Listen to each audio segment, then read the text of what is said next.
ñoom ñoo ci blessé di ñaan yàlla rek mu fëgg seen bopp ba nu mën delluwaat seen njaboot ñi nga xam ne nag ñoom ñoo si ñàkk seen bakkan di ñaan rek suuf daal di sedd seen kaw. alors Daouda comme ni ma ko junjee woon sànq dañu daal di avancé waxtaanee li nga xam ne nag moo di wàllum actualité rawatina li nga xam ne nag moo di convocation wu député yi nag ëllëg pour rek nu jubbanti li nga xam ne nag moo di seen règlement intérieur nag noonee ki nga xam ne nag moo di Mamadou Lamine Diallo jiite li nga xam ne nag moo di tekki daal def benn poste de dernière minute avant rek nuy gën a commentaire boobule poste dinaa si dikkaat pour gën a leeral sénégalais yi li nga xam ne nag mooy kàddu kii di Mamadou Lamine Diallo. alors ci texte bi moom nag mi ngi ñuy xamal ni je suis peut-être compliqué mais cohérent je vais critiquer le régime de Macky Sall sur l'abus de la procédure d'urgence dans l'examen des projets de loi par l'Assemblée nationale. Voilà que les députés nous proposent une procédure d'urgence pour modifier le règlement intérieur de l'Assemblée nationale dans une séance extraordinaire qui n'admet qu'un seul point à l'ordre du jour par définition. Or, l'Assemblée nationale, le président, le bureau, la conférence des présidents, les députés savent depuis novembre 2022 que le règlement intérieur distribué en octobre 2022 aux députés est un fou. La société civile était au courant aussi. On n'a rien fait brusquement. Voilà qu'on convoque en procédure d'urgence après 21 mois.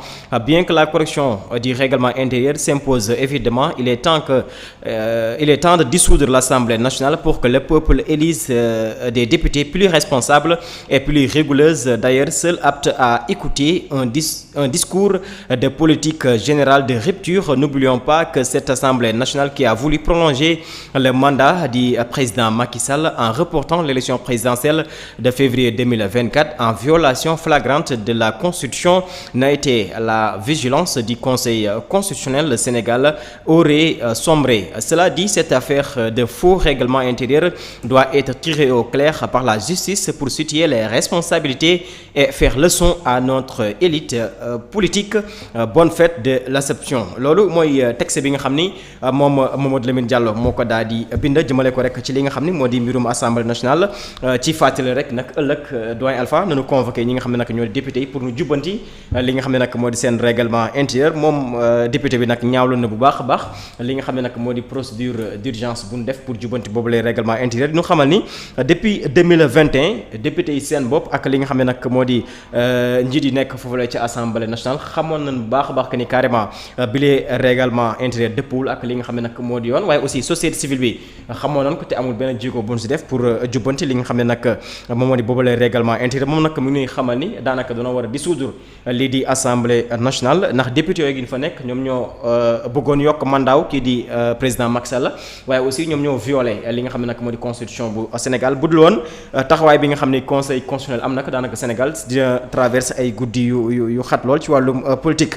alors moom nag lenn rek lay sàkku mooy ñu dissoudre lii di assemblée nationale pour mën a tabb ay député yoo xam ni ay responsable na. alors nan nga jàngatee poste bi nga xam ni le député bu tekki jot na ko daal di def. Sylla le député Mamadou Lamine Diallo.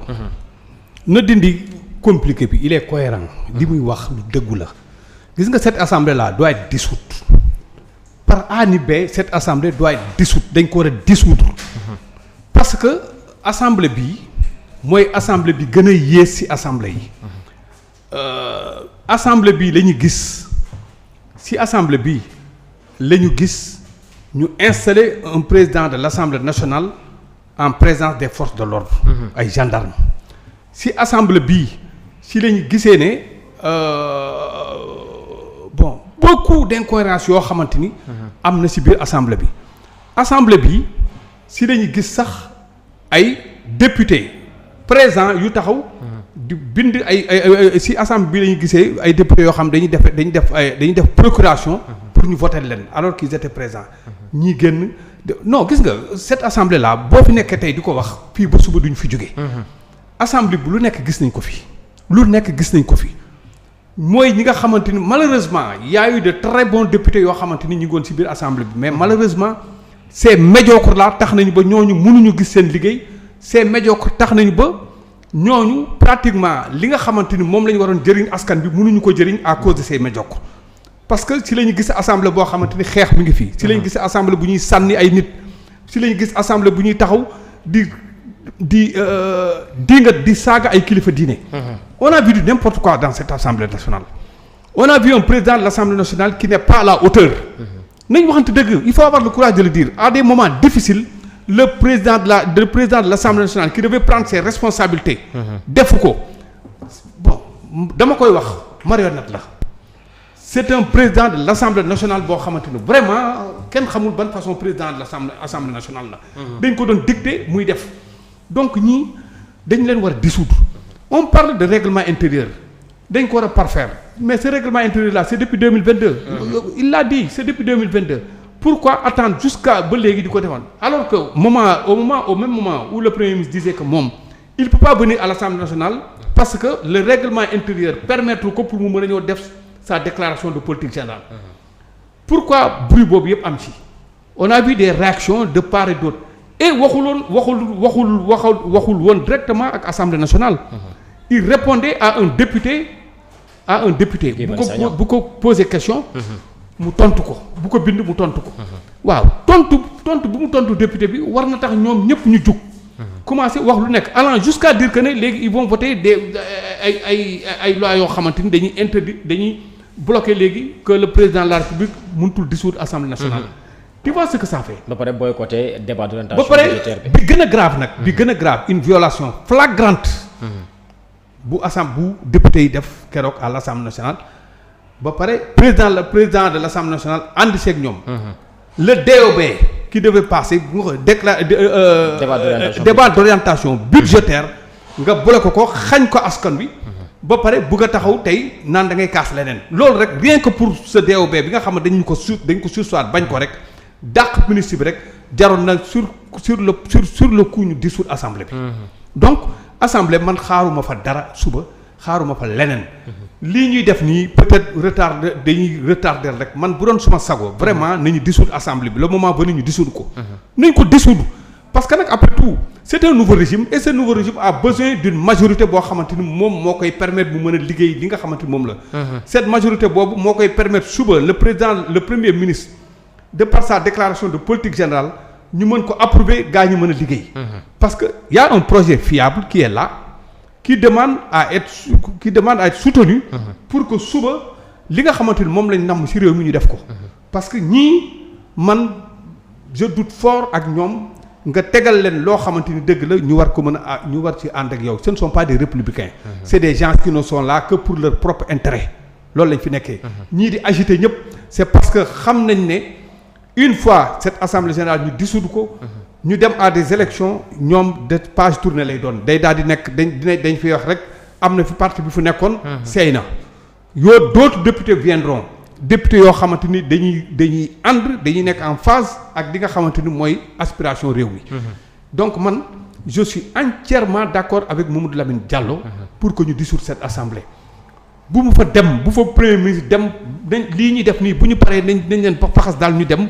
ñu organiser des élections. mais est-ce que nekkul benn combat bu ñu perte à l'avance parce que tey ji ñoom jàpp na ni carrément même bu fekkee règlement intérieur modifié nañ ko suba daanaka sax Abba Mbaye mi ngi ko doon wax que ni carrément boo moytuwul du ñu am yaakaar gis ki nga xam nag mooy le premier ministre mu def déclaration politique générale est-ce que donc perte nu combat bi avant. mais duñ ko gis parce que dañ ko perte d'avance xam nga benn affaire dafa am gis nga xam nga lu gën a bon ci àdduna si la tontu pour tontu gis nga Ousmane Sonko. loo ko bañ. même bu fekkee da nga ko bañ askan wi. yow sa bopp booy réagir wala def dara nga sóor askan bi. Ousmane Sonko est un acteur politique di def politique. Ousmane Sonko ñëw na accéder au pouvoir nekk premier ministre yow bul xoolati Ousmane Sonko parce que moo ñu daaneel wala def dara il faut on a besoin d'une opposition constructive. d'une opposition boo xamante ni wax dëgg yàlla day contribuer. ci avancement réew mi mais cette opposition là du opposition xam nga lu fi nekk diggante nit ak nit ñu bañ ko. bañ nit ki lu mu def nga ne du noonu lu mu wax nga ne du loolu bu ko xool ne rek dem nañu élection moom moo ñu daaneel gis nga nguur bu jeexee da ngay nangu ne jeex na. il faut accepter il faut avoir da ngay nangu nekk. nit da ngay fair play. dem nañ ay élections gagné nañ leen population yi surtout sax bu dul dara sax ngeen respecter les 54%. yi nga xamante ni moom mooy sénégalais yi voté. à 54% ne kii la. ne serait-ce que pour ça nga respecté ko mais bugg a taxaw fii nekk benn groupe bu ndaw alors kenn du wax bugg ko jaarale ci assemblée bi. bugg a ndar képp nit ñi bugg a retarder liggéeyu nit ñi bon vraiment loolu man je trouve ça anormal. li kii daal ba am mooy c'est une bataille perdue d'avance. Ils n'ont qu'à assumer. nañu dem abal ñu organiser d'autres sélections. def fi indi fi yeneen députés yoo xamante responsable même bu fekkee sax. le pouvoir en question amul sax majorité au niveau de l'Assemblée nationale au moins qu'on ait des députés responsables yoo xamante ni ñoom ils ne seront là que pour l'intérêt du pays parce que nag nit tu peux avoir une majorité mun nga am une majorité opposition mais une majorité opposition boo xamante mûr xam li ñuy def xam li ñuy voté xam ni bon lii ñu leen présenté ndax mën na dem wala mënut a dem ñu waxtaan sur ça mais ne dara du am loolu moom vraiment man je trouve ça anormal. Exactement très important. Alors Daouda lan mooy doon sa réaction ci poste bi nga xam ni Mamadou Lamine Diallo jiital te ki jot na ko daa def di saaku rek ni carrément noonu dissoudre lii di assemblée